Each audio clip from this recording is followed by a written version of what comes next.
Hello everybody, it's your Peacekeeper, and welcome back to the Gaming Lounge. It is time for the next video in our How to Play series of the Russian cruiser line. This is the Tier 9 Dmitri Donskoi class of cruisers, and, well, in terms of design history, I'm just going to go ahead and read it out of the Wargaming Wikipedia because there's really nothing else to really find on this in the other Wikipedia. So this is apparently based off the Project 65 light cruiser, which was an attempt to create a successor to the Chapayev class of cruisers. The design began in 1945 and underwent several different development cycles that differed in gun caliber, armor, anti-aircraft defense, and overall displacement, and resulted in over 40 different variations. In 1947, it wasn't living up to expectations. Stalin canceled it, and they chose to instead order a different class of cruisers to fill in the role that they foresaw this ship taking over. According to Wargaming, this is an amalgamation of over 40 different designs of the Project 65 cruiser. Personally, I wish they would have just chosen something else. It's no secret that I do not like this ship at all. We're going to skip over service history because none of these ever actually served and go straight to the reasons why I do not like this ship. The biggest reasons stem from the fact that this ship is huge. Like, massive. It's not very maneuverable. 870 meter turning circle radius, 8.4 second rudder shift time, but even at 8.4 seconds, that rudder shift feels like an eternity because it doesn't turn at all at half rudder. I mean, nothing. You get nothing. It also has a whopping 4 inches of belt armor, which is about enough to stop the worst of the hopes and dreams of the enemy, but just about everything else is going to go clean on through that, and the Citadel is freaking massive. I mean, seriously. Massive. I guess technically it's backed up by 45 millimeters, but seriously, we're not getting anywhere. I mean, this is legitimately not a very durable ship. It's super easy to Citadel, especially at any form of range, and I've seen destroyers do it at close ranges. That's bad. That's really, really bad. So what does it have as an advantage then? Because obviously, it can't be completely awful. There are people who are crazy and do like it. And, well, I guess that stems primarily from the fact that this ship shares the same caliber of guns as the Tier 5 Kirov and the Tier 6 Premium Molotov, and those 180mm guns do pack a bit of a punch, provided you can get the armor-piercing rounds to actually find home in an enemy citadel. It does also work against broadside battleships if you are hitting the softer and squishier parts, and that's about the extent of what I can find as an advantage. I suppose we've got 12-kilometer radar and 8-kilometer torpedoes now? Yay? I honestly don't know. This ship's concealment is absolutely awful. If you do not take the concealment module upgrade slot, you will have like almost 14 kilometers of detection range and only 20.6 kilometers of actual usable range. And that's not a very good operating window, in my opinion. If you don't take it, you can take the rudder shift module and decrease your rudder shift even further, an additional 40%. But how much of a help this is actually going to be, I honestly don't know. I can't say that I ever actually played it, ever actually made it work. Dmitri Donskoi and I just don't get along. That's about the honest to God's truth of it. The battle video I'm going to show you is probably one of my stronger performances in it. It's less than 80,000 damage, but it does have 4 kills. I guess we just, kill secured everything. But at the end of the day, the ship literally has worse concealment, even with the concealment module, than the Iowa had previous, or dang near it, because Iowa used to be 12.7, this is 12.6. However, Iowa had better armor, little less speed, and the Missouri had radar. So it's not like radar was a huge advantage there either. I'm just not a fan of the ship. Like, the shell damage really isn't very good either. And, yeah, I don't know what else to play with it. As far as how to play it, it plays exactly like Kirov. It plays exactly like all the other Russian cruisers do. Basically, you're going to sit at medium to long range, to, avoid tanking damage. And occasionally you'll get a nice in-close shot at a broadside ship and land some citadels. That's about the best that you can hope for. Maybe you guys have better luck with her, but I personally hate this thing. All right, let's talk about stats. 43,400 hit points, which for a Tier 9 cruiser is very respectable. Again, up to 210 millimeters of armor, only 4 inches, 100 millimeters of belt armor. Where it must be the back of the turrets. Oh, of course, the UI is blocking it. And the UI blocks it there too. Nice. Yeah, it's the back of the turrets. Dear Russia, the front of the turrets probably needs more armor. Just saying. 60% torpedo damage reduction. Not winning any awards there. Main battery does consist of 4 triple 180mm guns. They have a 20.6 kilometer range, 12.5 second reload time, which makes the Tier 9 have less damage per minute than the Tier 8 and Tier 7 and the Tier 6. Comparable DPM to the Tier 5. Good God. Anywho, 2,500 max HE shell damage. A normal pen HE shell hit will do 413 damage. Yeah. Alright. Have I harped on that enough? With IFHE 38mm of pen and 11% fire chance. AP shell damage is the only bright spot on this ship, 4,400 damage there. 920 meters per second, and pretty reasonable dispersion at 163 meters. Secondary battery do have 6 dual 100mm guns. They have a range of 5.3 kilometers. The torpedoes, as we already discussed, there you go, 8 kilometers, 55 knots, 14,400 damage. And there are 2 quintuple or 5 tube launchers, 1 on each side. In terms of anti-aircraft defense, we have 10 quad 25mm batteries, 6 quad 45mm batteries, and then those 6 dual 100mm batteries that we see here. Your AA range starts out at 5.8 kilometers, steps down to 3.5, then down to 2.3 for the mid-range, and then down to 0.1 for the short range. AA sector reinforcement is only 25%. You're looking at 6, 7, yeah, so 13. What? Yeah, 13. No. Yes, math. 13 shell explosions. Okay, whatever.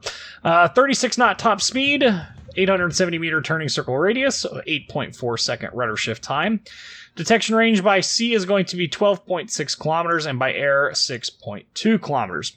Let's talk about some upgrades. In the first slot, I am running Main Armaments Mod 1. Since this ship is based upon a light cruiser, the turrets get taken out all the freaking time. The only other... I mean, you could take any of these, I guess. There's nothing wrong with any of them. If you're really afraid of the, magazine detonation, 70% reduction there with Magazine Mod 1. If you really wanted to run this ship as an anti-aircraft picket ship, I think at Tier 9 there are better ships that you could do that with. But if you wanted to do that, you could take Auxiliary Armaments Mod 1 to increase their hit point pool by 100% or double it. But I chose Main Armaments Mod 1 for the 20% reduction of the main battery getting incapacitated, as well as 50% increase in the hit point pool of the main battery, as well as a 20% reduction in the time it takes to repair them. Also does the same thing with the torpedo tubes, but the torpedoes are kind of... they're there. In the second slot, I'm taking Propulsion Systems Mod 1 for the 20% reduction in the chance of your engine being incapacitated and the 20% reduction in the time it takes to repair them. The other viable option here is Steering Gears Mod 1. It's the same thing, except for your steering gears. Personally, of these two mods, I prefer Propulsion Systems Mod 1, simply because it's easier for me to angle with a broken rudder and a working engine than it is to be stationary and broadside. Having a rudder when you're not moving doesn't get you anywhere. Damage Control Systems Mod 1, not really useful on a cruiser, and if you have any of the special upgrades, I suppose you could throw them in there. In the third slot, I'm running Aiming Systems Mod 1 for the 7% reduction in the dispersion of the main battery. This does also have the added benefit, in air quotes, of boosting the torpedo tube traverse speed by 20%, as well as increasing the secondary battery firing range by 5% and decreasing the dispersion of your secondary battery by 5%. In terms of other upgrades here, I'm not really sure any of these are worth it. Again, if you want to run this as an anti-aircraft cruiser, I suppose you could run AA Guns Mod 1 for an additional 2 explosions from both your medium and long range. So I guess that's 4 total. That'd boost you to 17. I think that's respectable. Secondary battery? No. Main battery mod 2? I know somebody's going to say it, but you can get your guns on target faster. But that hit in reload time, that's hard to really stomach, even though it's only 5%. This ship's DPM is already low enough, and getting the turrets on target faster isn't going to help. So I think Aiming Systems Mod 1 is the best option in the 3rd slot. In the 4th slot, I am running Steering Gears Mod 2 for the 20% reduction in the rudder shift time. The only time that I would ever consider running something else here is if I was going to ditch Concealment Systems Mod 1 in the next slot for the rudder shift mod, and then I could see somebody making a case for Propulsion Mod 2, but if it were me, I'd probably double up both if I could deal with the nearly 14-kilometer detection range without having Concealment Systems Mod 1. So of these 3 options, again, Damage Control Systems Mod 2, not really useful for a cruiser. Of these 3 mods, I recommend running Steering Gears Mod 2.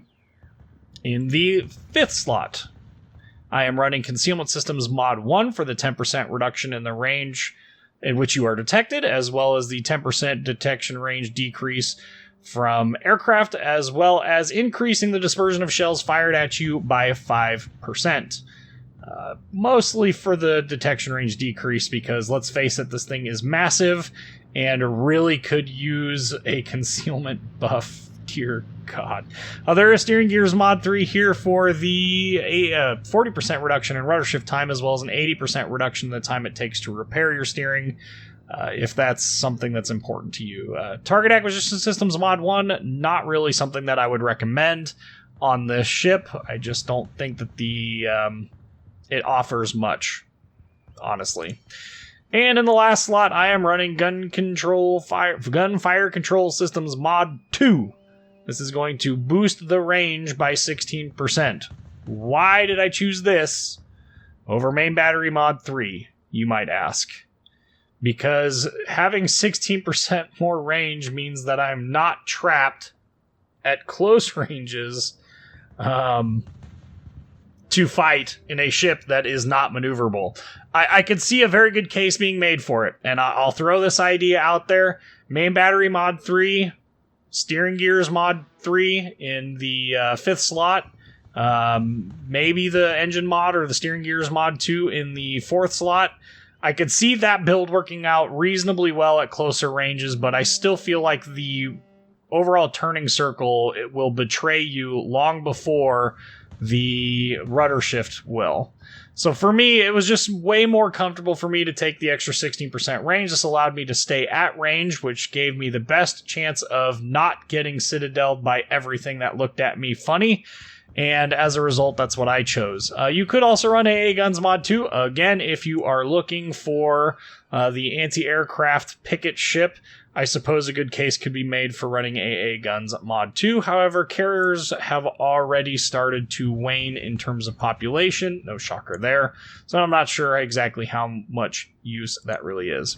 Again, the radar consumables, the only thing that's really unique about this ship at this tier, 12 kilometers in range. It's still only 25 seconds, and you get 4 of them with premium, and I don't think we have superintendent. No, we do have superintendent on this ship, so that gives us an extra one. So you got 4 of those. Anyway, that's enough to talk about this ship in the port. Let's go look at it in a battle video. Alright, so as we talked about, Dmitri Donskoi is best played in the medium to long ranges, with the occasional burst into the mid ranges to short ranges with AP against broadside cruisers. We're going to get to see that quite a lot in this battle. Again, damage overall in this battle is surprisingly low. I think a large part of that had to do with the way that their team actually ended up going. The map is Estuary. This is actually a pretty good map for the Dmitri Donskoi because it has plenty of ways for you to get out of line of sight of other ships and actually hide. use your guns at longer range, break line of sight, stay relatively hidden, and not take huge amounts of damage. We will also get to see the radar get used in this battle, and gets used actually quite judiciously. Oy, hard word.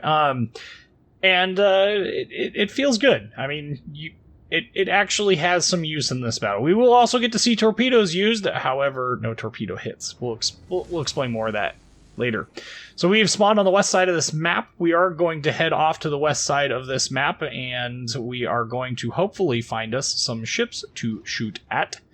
However, we're going to find out very quickly that their entire team basically went the other way. Lesai. It does end up working out in our favor, though, in the long run. It always works out in the long run, otherwise I wouldn't be showing this video, right? Got to showcase the ship's strength somehow, even though the strengths are really not very good. At least, we'll just put it this way, at least Moskva's little niche with the low rate of fire but ridiculously high pen armor-piercing rounds, at least that ship has armor so it can tank rounds. This thing is like tissue paper. It's really, really sad how quickly it takes damage. And about the only strong virtue that it has is that at close ranges, battleships do struggle to citadel it because the citadel does sit like right at the waterline. That's, man, we're really pushing. We're really pushing to find, strengths for this ship. So we were briefly detected there. You will also notice that apparently this captain is not fully retrained. We have a 13.3 kilometer detection range. Not that it plays a huge role in how this ship performed in this battle. It just didn't perform well. It's just what happened. So we have an enemy, Dmitri Donskoi, and we have an island that we need to also watch out for. So we will go ahead and we will engage him. Dmitri Donskoi does in fact have a, pretty quick speed. Ooh, 825 damage. Okay, so maybe the shell normal pen damage is 825, but you'll see a lot of 413s pop up here. I am turning away. Ooh, wow, 2500 damage. That kind of hurt. We loaded up AP thinking maybe we'll get lucky. Of course, that joke is almost entirely on me, because he's going to turn out and away as soon as he sees the AP rounds come in. Some of us that were, closed beta junkies, we did not get the privilege of shell tracers being orange and blue until basically open beta. So some of us remember the good old days when you used to be able to snipe a cruiser with your shells because they had no idea what you were shooting unless they were running a mod pack. 3 normal pens there for 2300 damage back to HE. Again, we're staying at these longer ranges. There is an enemy battleship over here, Richelieu. We do not want to, deal with her. That 413 damage. That was 3 normal pens, 413 damage. We did get a fire out of it. We're up to a lofty 5600 damage, and boy, does it feel amazing. Yeah, no, I'm just kidding. Seriously. I really thought this game was going to be awful. And down goes Dmitri Donskoi. So now we get to play with Richelieu, and we are once again using our range to not be the target and focus of their fire. And that's about the best you can hope for. Between that and getting lucky with fires, look at the shell damage, the shell spread and damage both. 1 normal pen, 825 damage, but no fires.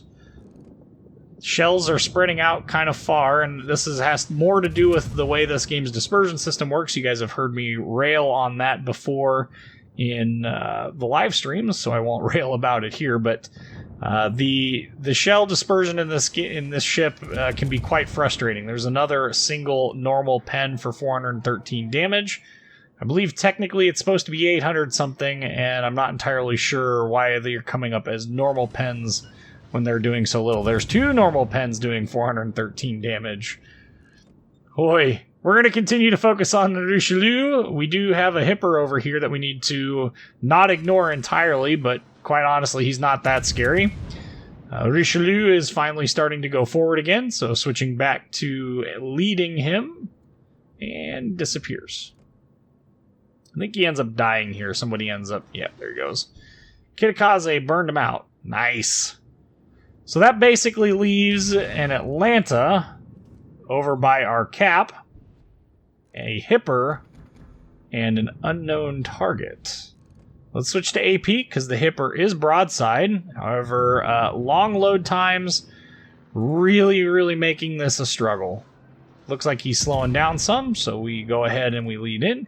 And now we start to see, a little bit better dispersion. And how about a Citadel and a 8,800 damage in one salvo?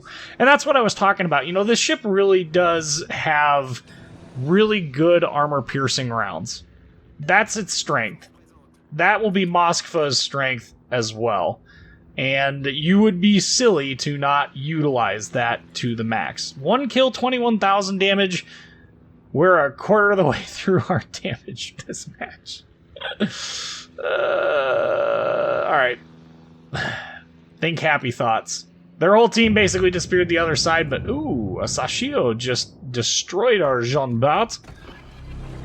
So we'll turn on our radio, and of course a Sashio is behind an island when I do that. Because they can never be out in the open. We had to reload from the AP anyway, so thought maybe she would come out this side. Nope, so we're going to go ahead and we're going to dump some torpedoes. Looks like the Hipper dumped some as well.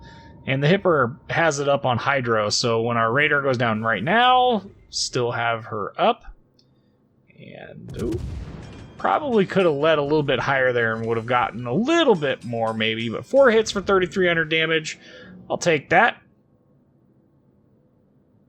Again, we're just kind of paying attention here to what Sashio's doing. There's a normal pen for 413 damage again. That's why I said I think the actual number is supposed to be that 800 one, but the 413 seems to be a little bit more prevalent. And again, the dispersion, there's another 413 damage. And we're sitting over here playing the, oh my goodness, please hurry up and go. Whoop. And nope, 825 damage. And our torpedoes ran out of juice before they got there. Not going to have too much luck if we don't get a good salvo off here pretty soon. I don't know why that Asashio decided to drop that, but poof, there we go. So there's our second kill. And only went up basically 7,600 damage. Maybe we can have some better luck with the remaining 3 cruisers on the enemy team. There's a Cleveland, a Helena, and Alaska, looks like. I think that other ship was actually in Alaska, not in Atlanta. I think I said Atlanta earlier. Alright, well, we got a broadside Cleveland. We're going to shoot some HE at her because, well, cheeky-breeky, I guess. And now we're going to refocus on Helena because the Helena is stationary and is raining fire on something. Ooh, oh, look, torpedoes that can't hit me. I ain't afraid of your torpedoes. 413 damage. 413 damage in a fire. That's 4 normal pens. As you can see, and I have IFHE on this captain as well, so it's not like we're not getting penetrating hits. There's another fire. Go ahead and dump another salvo out there, even though she's not detected. Like I said, I think a large part of the reason why the damage in this game was not as high as probably would expect out of a 4-kill game is more to do with the fact that there's no targets on my side of the map. They're all on the other side of the map, and that can make things a little difficult. So as we come up closer here, we drop off detection.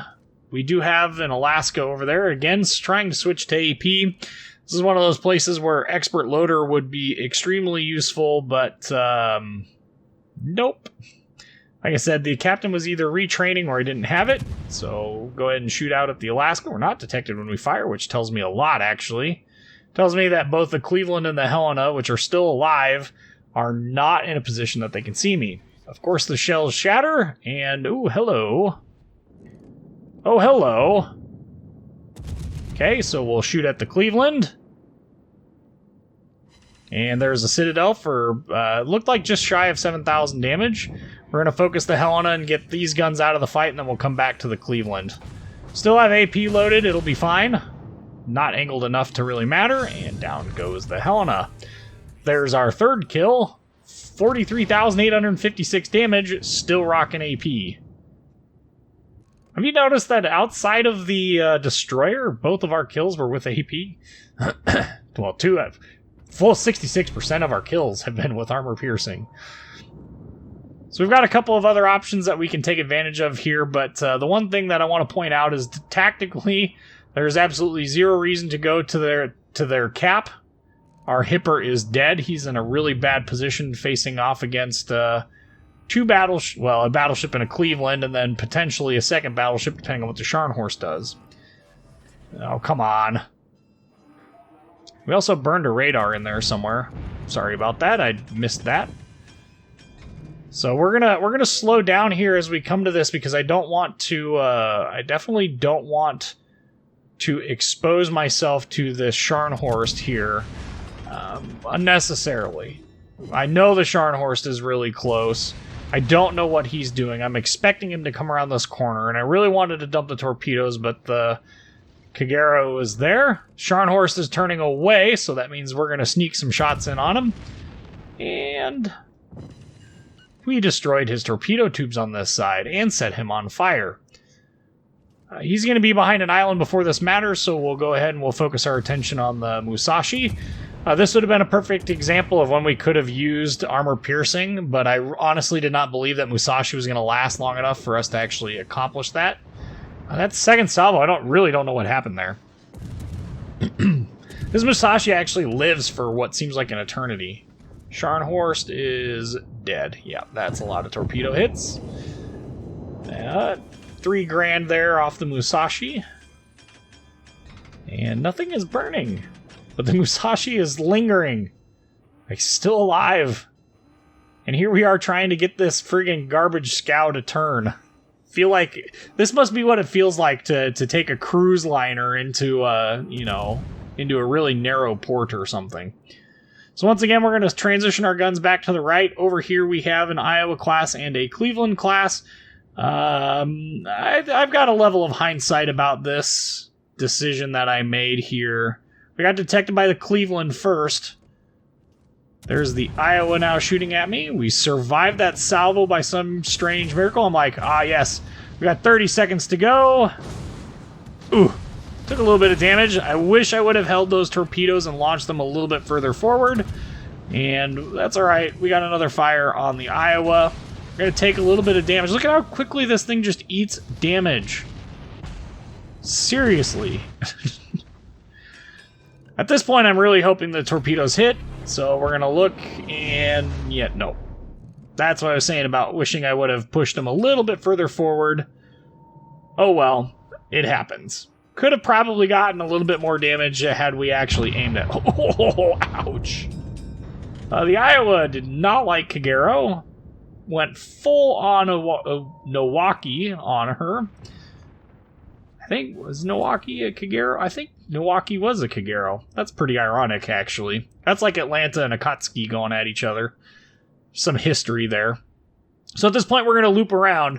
The vast majority of our team is pushing around that side. I don't think I'm going to get to that. I wouldn't get to the Iowa and be able to engage anything by the time I got around that island. So doing the loop here was the best thing that I could have done. We see where the Cleveland is shooting at, so now we're going to wait, and there we go. We got ourselves a clear shot. The shot is out.